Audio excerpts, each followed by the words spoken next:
Hello my brother and sisters. तो कैसे हो आप सब?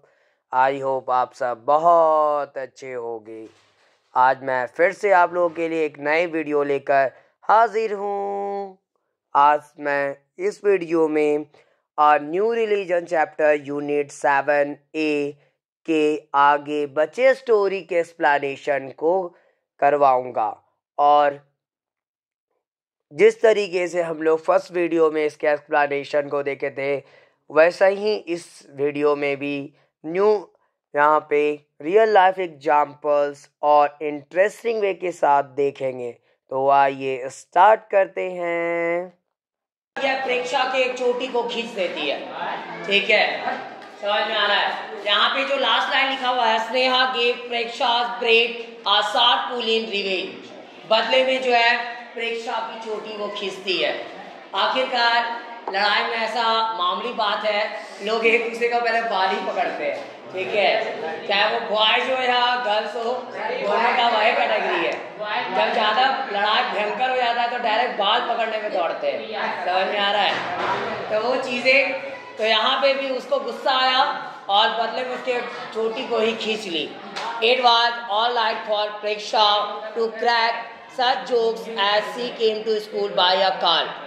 देखिए, प्रेक्षा के लिए ये तो सही था, वो तो मजाक बनाएगी ही, क्योंकि उसको तो स्कूल आने में दिक्कत था नहीं। वो आराम से कार में आती थी, तो उसको तो कोई दिक्कत का सामना करना पड़ता नहीं था।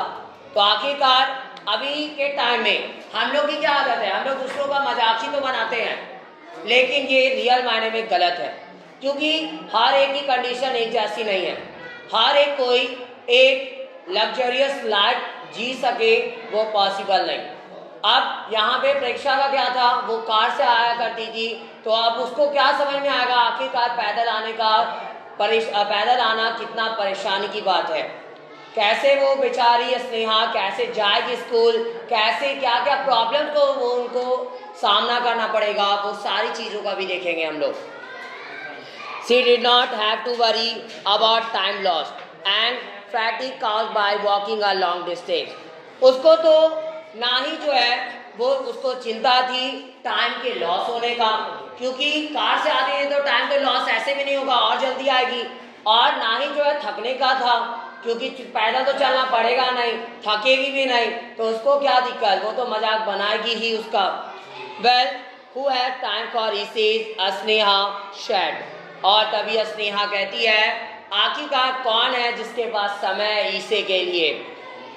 Said feigning indifference although she wanted to write। और वह थोड़ा बस ऐसे बेकार से बहाने को बनाती है, और लेकिन फिर भी वह लिखना चाहती थी, मतलब उसको मन था इसे लिखने का। आगे क्या हुआ, as she walked to her tuition that evening। जैसा कि उसे जो है वह ट्यूशन गई उसी शाम पर, जिस दिन की ये बात चल रही है उसी शाम को वो ट्यूशन जाती है। थिंकिंग अबाउट द ईशे के बारे में वो सोचते हुए चल रही थी। She had to negotiate many mud puddles and cow pads। और उसे क्या करना पड़ा, नेगोटिएट करना पड़ा था कई सारे मड पैडल्स को और काउ पैड्स को। काउ पैड का मतलब काउ डंग, गोबर। और यहाँ पे जो लिखा हुआ है मड पडल्स का मतलब होता है जो मिट्टी की दलदलें होती है बारिश होने के बाद। आप देखते हैं कई जो रोड्स खराब होती है वहाँ पे पानी भर जाता है और मिट्टी जो होती है पूरी वहाँ की गीली हो जाती है और वहाँ पे चलना बहुत मुश्किल होती है, तो वो सारी चीज़ों को इसको झेलना पड़ता है। Lorry sweat so near her that she had to jump plumb into a quagmire of mud and dung। आप देखे होंगे बारिश के दिनों में जब आप रोड पे चल रहे होते हो, रोड पे गड्ढे होते हैं और कहीं से अचानक से कोई ठेला गुजर रहा हो या कोई गाड़ी गुजर रही हो और आपके आगे अगर गड्ढा है तो आपको झट से कूदना पड़ता है, नहीं तो वो जब गाड़ी पास होगी तो उसका छींटा सारा हमारे कपड़ों पे आएगी। तो इसलिए वहाँ पे एक लोरी वहीं से जस्ट टर्न लेती है। लोरी हम लोग ठेले को बोलते हैं, ठीक है, जो ठेला होता है ना उसको हम लोग लोरी बोलते हैं। अब ठेला वहीं से उसके जस्ट पास से घूमता है, तो उस टाइम पर उसको वो कीचड़ जो थी वहां पे उसको डायरेक्ट कूदकर पार करना पड़ता है। और काउ डंग को ठीक, black diesel fumes momentarily choked her. अब ठीक, ब्लैक डीजल फ्यूम यहाँ पे तभी आप फील किए होंगे, कभी रास्ते में लोग चल रहे होते हैं और बारिश की सीजन हो, बहुत दिक्कतों का सामना करना पड़ता है। पहला तो रोड अगर खराब है तो छिट्टा पड़ने का डर होता है, कहीं कोई गाड़ी आएगी स्पीड से और छिट्टा पूरा पड़ेगा और हमारे कपड़े गंदे हो जाएंगे। दूसरा, आप छिट्टे से तो बच जाते हो, लेकिन कई बार आपके सामने कई सारे और दूसरे व्हीकल्स खड़े हो जाते हैं, और वही चीज इसके साथ हुआ। अभी ये जस्ट पार की ही थी कूद कर कि एक गाड़ी की गाड़ी से वो धुआं निकल रहा था, और वो काला धुआं जो था वो कुछ देर के लिए इसको तो घुटन फील करवाया, बुरा उसको घुटन हुआ। आखिरकार इसकी आदत ये सब झेलने की थी नहीं, क्योंकि आराम से ये अपने साइकिल से बाइक से आया करती थी और उसी से हर एक जगह सफर करती थी। लेकिन आज ऐसा कंडीशन था जिससे हम उसको पैदल सफर करना था। Quagmire of mud and dung, thick black diesel fumes momentarily choked her. When she finally reached her class late, all noticed her smelly feet. अब जब वह अंततः अपने क्लास में पहुंच गई, अब हुआ क्या, सभी उसको नोटिस किए उसके पैर पर। सभी कहाँ देखे? उसके पैर पर, जो बदबूदार पैर थी, पूरी कीचड़ से लथपथ, क्योंकि वो सारे कीचड़ ये सब से होते हुए आई थी और उसका पैर अभी बहुत गंदा था। Today we will study how ozone layer is affected. The teacher began and Sneha pricked up her ears. अब आज हम वो पढ़ेंगे कि आखिरकार कैसे ओजोन लेयर प्रभावित होती है, प्रभावित की जाती है। उस पर ओजोन लेयर हम कल ही बता रहे थे दिन प्रतिदिन क्षीण हो रही है, तो ये जो पतली हो रही है आखिरकार क्या वजह है, तो वो टीचर बोलते हैं। और तभी टीचर बताना जब शुरू करते हैं और स्नेहा क्या करती है, अपने कान को खोल लेती है, प्रिक करती है वो कि अब कान थोड़ा तैयार हो जाओ, हमको सुनना है उस बात को। This might help in the essay, क्योंकि यह ईसे लिखने में मदद कर सकती है। Could she win the prize, क्या वह प्राइज जीत सकती थी? There was Preksha who had a computer to write and check her spellings and a printer to print her essay. एक प्रेक्षा थी जिसके पास हर एक सुविधा उपलब्ध थी, एक कंप्यूटर थी उसके पास जिससे वो जो भी चीज़ों को सही सही लिख सकती थी, कोई भी चीज़ को, और साथ में चेक भी कर सकती थी स्पेलिंग, कौन सा गलत स्पेलिंग लिखा हुआ है और कहाँ पे क्या गड़बड़ी हुई है। हर एक चीज़ को उसके पास, हर एक चीज़ के लिए सुविधाएं थी, लेकिन वो सुविधाएं स्नेहा के पास नहीं थी। प्रेक्षा यहाँ पे एक वैसे फैमिली से बिलोंग करती है जो फैमिली वो मिडिल क्लास नहीं, रिच फैमिली है, लेकिन यहाँ पे स्नेहा वो मिडिल क्लास फैमिली से बिलोंग करती है। तो एक मिडिल क्लास फैमिली और रिच फैमिली में बहुत चीज़ों का अंतर हो जाता है। बहुत सारी चीज़ें जो फैसिलिटीज रिच फैमिली वाले बच्चों को मिल पाती है, वो सारी फैसिलिटीज वो मिडिल फैमिली के बच्चों को नहीं मिल पाती। And a printer to print her essay, और उसके बाद एक प्रिंटर भी है अपने ईसे को प्रिंट करने के लिए। Sneha felt she had no chance of beating Preksha, और स्नेहा को लगा उसके पास तो कोई मौका ही नहीं था कि वो प्रेक्षा को हरा सके, उसको बीट कर सके, प्रेक्षा को हरा सके, क्योंकि इतनी सारी सुविधाएं थी प्रेक्षा के पास में। So don't use CFC perfume spray, the teacher concluded the lecture. अब तभी टीचर जो लेक्चर था, उनका जो लेक्चर चल रहा था, उस लेक्चर में क्या जोड़े कि इसलिए हमें यूज नहीं करना है CFC परफ्यूम स्प्रे। CFC का मतलब होता है क्लोरोफ्लोरोकार्बन, हमारे बॉडी के लिए वो बहुत हानिकारक है, हमारे लंग्स को बहुत ज़्यादा नुकसान पहुंचाती है। और क्लोरोफ्लोरोकार्बन वो ओजोन लेयर को भी बहुत ज़्यादा डैमेज करती है। तो यहाँ पे वो बोलते हैं कि CFC परफ्यूम स्प्रे का यूज़ नहीं करना चाहिए। What horrid perfume some girls use, pretty and smartly dressed Priya said, pointing at Sneha's feet. All boys and girls laughed. Sneha felt her ears burn. Priya took out a perfume spray and spattered her salary eat a pleasant whiff of jasmine wafted.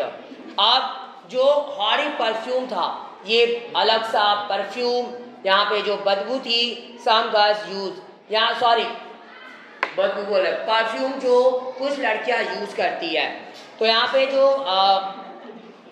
जो कुछ लड़कियां use किया करती है perfumes को, pretty and smartly dressed Priya said pointing at Sneha's feet. और तभी यहाँ पे प्रेटी यानी जो सुंदर होती है और स्मार्टली ड्रेस्ड प्रिया जो है कही Poynting at Sneha's feet, Sneha की तरफ अपने फिट को दिखाकर, Poynting at Sneha's feet, Sneha के पैर की तरफ इशारा करती है। देखो यहाँ पे स्नेहा का मजाक बना रही है वो, और ये परफ्यूम उस परफ्यूम की बात की जा रही है जो उसके पैर में कीचड़ लगे हुए, पैर में क्या है, कीचड़ जो लगी हुई है, उसके तरफ इशारा वो करती है। All boys and girls laughed, और सभी लड़के और लड़कियां जो थे वो हंस पड़े। Sneha felt her ears burned, और स्नेहा को लगा कि उसके कान जो है वो जल रहे हो, उसके कान जले अब, यानी उसको बहुत बुरा लगा, गुस्सा आ रहा था। प्रिया took out a perfume spray and spattered herself with it. अब तभी प्रिया जो है एक परफ्यूम स्प्रे को निकालती है और इसको जो है वो अपने आप के ऊपर इसे छिड़क लेती है।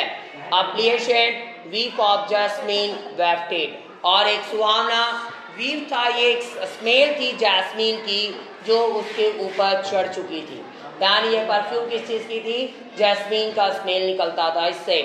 At least I do not spoil the ozone layer with the CFC, Sneha said pointedly at stamped out.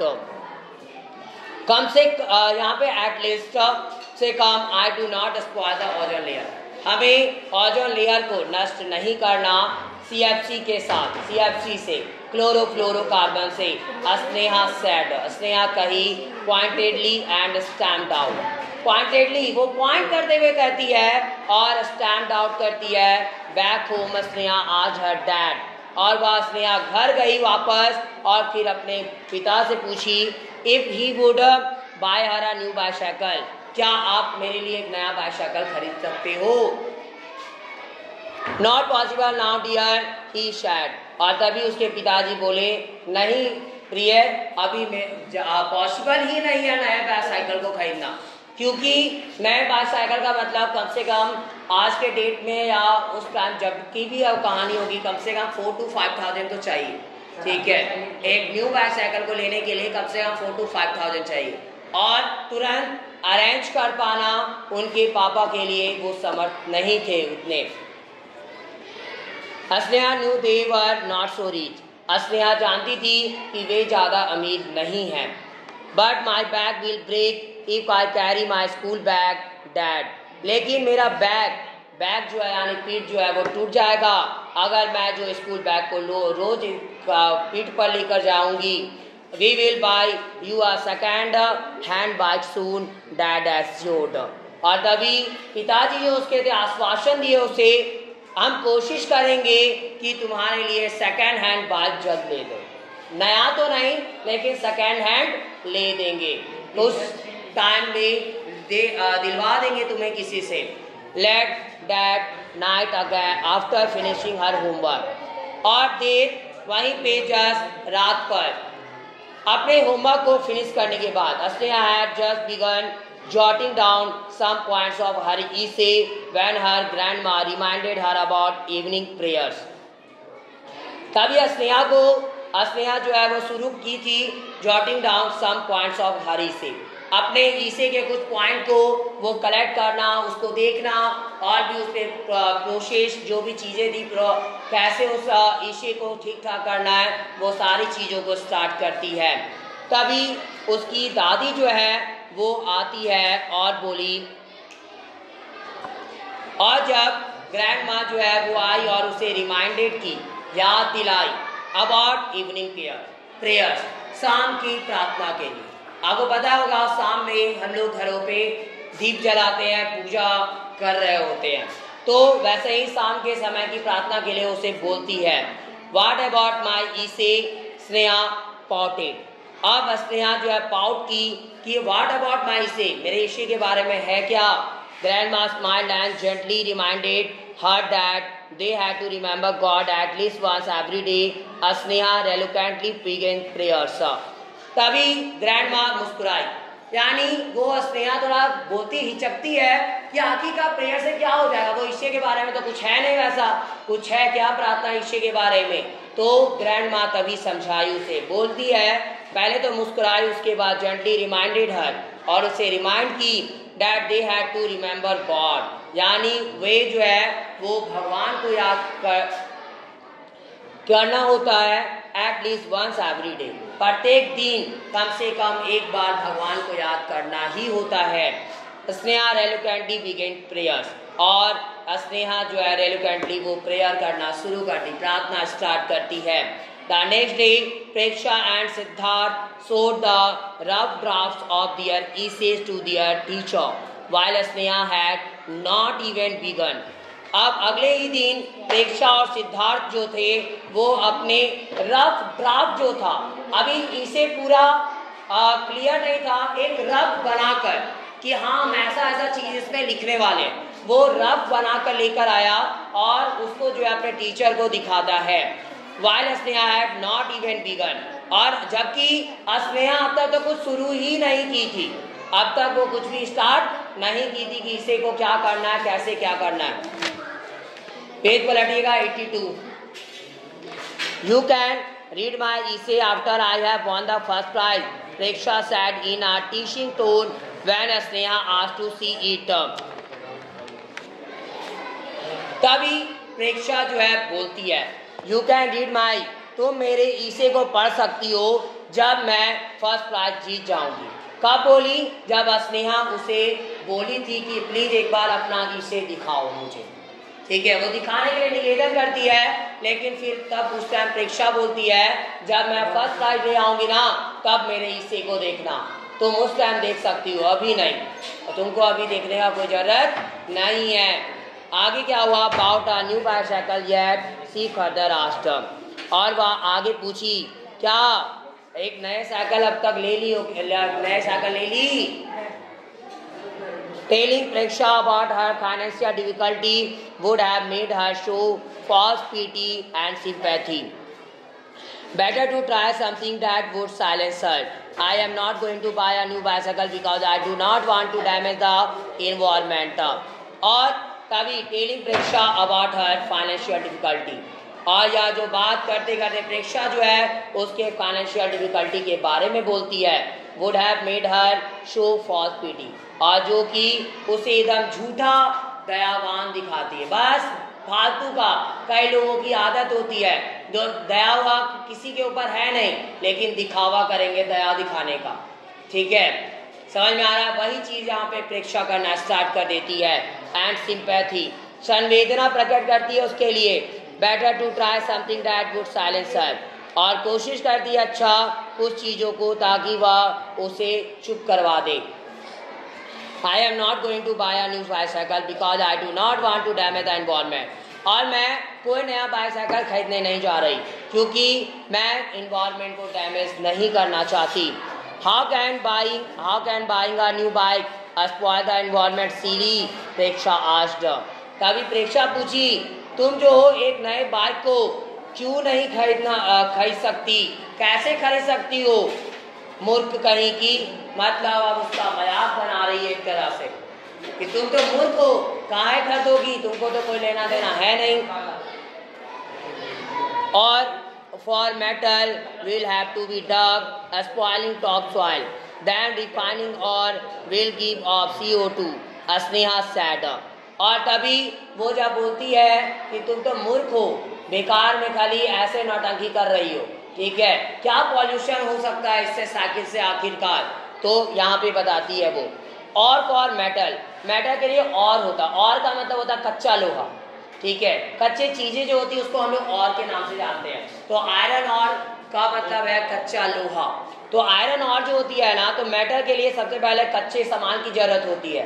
तो आयरन जो लोहे की बेंच अभी बनी हुई है आपके सामने, वो कच्चे लोहे से बनती है। पहले कच्चा लोहा जमीन से निकलता है, उसके बाद कई सारे प्रोसेस होते हैं, तब जाकर कहीं एक पक्का लोहा बनता है और उस लोहे से फिर अलग अलग चीजें तैयार की जाती है। तो वो एक्सप्लेन क्या करती है, work on metal will have to be dug. और मेटल के लिए और को पहले तो खोदना होगा, उसे खोदना पड़ेगा, गड्ढा करना पड़ेगा, और उसके बाद स्पॉइलिंग, और जो कि क्या कर रही होती है, टॉप सॉइल को नष्ट करती है। टॉप सॉइल ऊपर की मिट्टी, आपको पता होगा साइंस में पढ़े होंगे, टॉप सॉइल जो होती है वो उपजाऊ मिट्टी होती है, ठीक है। अगर टॉप सॉइल को अगर हम लोग हटाते हैं तो उस मिट्टी की उर्वरा शक्ति, फर्टिलिटी कम होती है, उर्वरा पावर, उसकी फर्टिलिटी पावर जो है वो कम होती चली जाती है, मतलब वो मिट्टी जो है और वीक होते चला जाता है। देन रिफाइनिंग और विल गिव ऑफ CO2, और तब जाकर उस और को रिफाइन की जाती है, विल गिव ऑफ CO2, और जो क्या करेगा, CO2 निकालेगा, उससे कार्बन डाइऑक्साइड गैस निकलेगी। स्नेहा सेड, स्नेहा कही, plus toxic colours will have to be used, और प्लस में टॉक्सिक कलर्स जो हैं वो यूज किए करने पड़ेंगे। उसमें कई सारे, देखो बेंच में जो है जब लोहा बनता है तो डायरेक्ट लोहा सही नहीं रह सकता, अगर जो लोहा होगा डायरेक्ट वो क्या होगा, वो जंग लग जाएगी, अगर ऐसे नमी मिलेगी उसे तो वो खराब हो जाएगी। तो उसमें परत चढ़ाए जाते हैं ताकि वो लोहा का क्या बोलते हैं, उम्र जो है वो ज्यादा हो, मतलब वो लोहा लंबे समय तक टिके हुए रहे। रबर फॉर टायर्स, और जो रबर होते हैं टायर्स के लिए, will use poisonous elements like sulphur, और टायर्स के लिए जो रबर यूज किए जाते हैं वह भी क्या, विल यूज पॉइजनस एलिमेंट, जो एक जहरीला एलिमेंट होगा जो यूज किया जाएगा लाइक सल्फर, और वो जहरीला एलिमेंट है वो है सल्फर। ऑल बंक प्रेक्षा जेड, और प्रेक्षा जेड की ऑल बंक हटाओ सभी को, ठीक है, क्या क्या तुम ये कर रही हो, what she says is true, और जो वह कहती है सच है। To make one ton of steel we have to burn many tons of coal. तो अब क्या हुआ, to make 1 ton of steel, 1 ton of steel. तो यहाँ पे सिद्धार्थ क्या बोला ना, जब हम लोग 1 टन स्टील को बनाते हैं, 1 टन स्टील जब बनाई जाती है तो 1 टन स्टील बनाने में we have to burn many tons of coal, तो हम लोग कई टन जो है कोयले को जला देते हैं। 1 टन का मतलब 100 किलो लगभग होता है।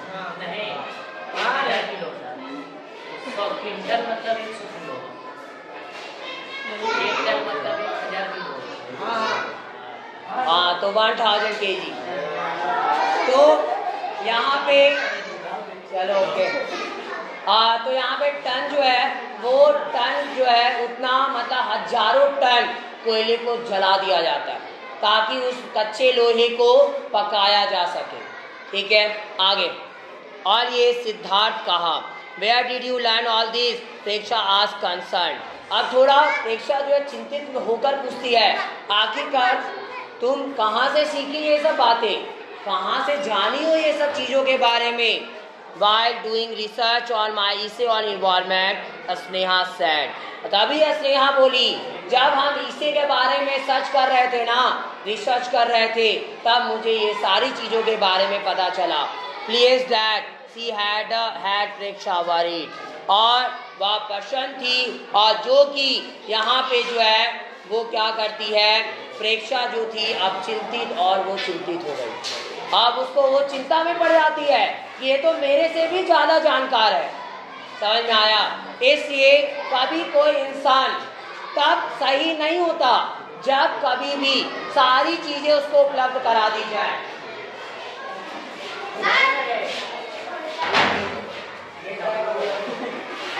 देखो, इंसान जो है तभी अच्छा कर सकता है जब वो अपने ज्यादा से ज्यादा दिमाग का यूज करता है, सिर्फ कहीं से कॉपी कर लेने से, या आपके पास मान के चलो आपको एक टास्क दिया गया, आपको हम सारी चीज़ें दे दिए, लेकिन आप अपना मेहनत करना नहीं चाहते हो। आप सोचोगे कि जो मिला है उसी को टू कॉपी छाप ले, या तो ऐसे ही कुछ भी और कोई बंदा आ जाए वो उसका हेड ले ले, खत्म कहानी। आपके पास सब कुछ दी हुई है। एक इंसान वो है जिसके पास सब कुछ है, एक इंसान वो है जिसके पास सब कुछ नहीं है। तो जो दूसरा इंसान है वो जानने की कोशिश करेगा, वो ढूंढेगा, वो मेहनत करेगा। तो महान कौन बनेगा? जो ढूंढ रहा है या जिसको सब कुछ मिल गया है? जो ढूंढ रहा है। इससे बोलते हैं ना, एक बार हम पहले भी बताए थे आपको, एक अमीर आदमी का बच्चा है और एक थोड़ा मिडिल क्लास फैमिली का बच्चा है, तो तेज जो है वो मिडिल क्लास फैमिली का बच्चा बनेगा, क्योंकि अमीर वाले को क्या है, बाप की संपत्ति खाने का ये हो गया है, ठीक है, और वो आगे चलकर ज्यादा लंबे समय तक टिक नहीं सकता। जब तक वो उसका बाप खिला रहा तब तक खाएगा, लेकिन जैसे बाप गिरा वैसे वो भी भाग से नीचे गिरेगा, क्योंकि वो तो कुछ सीखा नहीं, उसकी आदत ही बैठकर खाने की, बस वो बैठकर आंसी की तरह खाता था। लेकिन एक मिडिल क्लास फैमिली का वही बच्चा बड़ा होकर बहुत अच्छा करेगा। समझ में आ गया? इसलिए हम लोगों को दूसरों के बलबूते नहीं जीना है। ये नहीं कि मेरे मम्मी पापा बहुत अमीर है, चलो अच्छी बात है, आपको फैसिलिटीज मिल रही है, लेकिन अपने बलबूते आपको खुद को खड़ा करना है, क्योंकि मम्मी पापा आपके लंबे समय तक, आपके पूरे जीवन तक आपको तो नहीं खिलाएंगे ना, ठीक है, क्योंकि उनकी भी उम्र हो रही है, तो उस टाइम तो आपको खुद से अर्निंग करनी पड़ेगी, आपको अपने लाइफ को चलाना है। तो इसलिए हम लोगों को अपने बलबूते जीना सीखना पड़ेगा। तो इसलिए अगर कोई बच्चा, पेरेंट जो होते हैं, इसलिए भी हर एक ख्वाहिश, जो अच्छे पेरेंट्स होंगे कभी अपने बच्चों का सारा ख्वाहिश पूरा नहीं करते, और इसलिए नहीं करते क्योंकि मेरा बच्चा घमंडी हो जाएगा, उसको लगेगा कि हमको तो सब चीज बैठे बैठे मिल रहा है, और वो मेहनत करना कभी भी नहीं चाहेगा। इसलिए सारे पेरेंट्स, जो अच्छे पेरेंट्स होते हैं, वो हर एक ख्वाहिश बच्चों का पूरा कभी नहीं करते। इसलिए अगर आपके पास भी ऐसे पेरेंट्स हैं तो आप लोग उनसे रूठिए मत, आप लोग शुक्रिया अदा करिए, क्योंकि ये अच्छे पेरेंट्स हैं जो आपको रियली आगे कुछ करना, मतलब आपको बड़ा करते हुए देखना चाहते हैं। और क्योंकि अगर हर एक सुविधा वो दे देंगे तो आप कुछ बड़ा कर ही नहीं सकोगे। ठीक है, आज के लिए बाकी नेक्स्ट डे। और अब इस वीडियो में इतना ही, बाकी लास्ट बचे स्टोरी के एक्सप्लेनेशन को हम लोग नेक्स्ट वीडियो में देखेंगे, और नेक्स्ट वीडियो में हम लोग पूरी चैप्टर को कंप्लीट कर लेंगे। और अगर आपको यह वीडियो पसंद आई हो तो प्लीज़ लाइक ज़रूर करें और ज़्यादा से ज़्यादा शेयर करें, ताकि और भी बच्चों तक यह एक्सप्लेनेशन पहुंच सके। और मेरे इस चैनल को सब्सक्राइब भी ज़रूर करें, ताकि आगे आने वाली मेरी वीडियो की नोटिफिकेशन आपको सबसे पहले मिल सके। Thanks for watching my video. Have a nice day.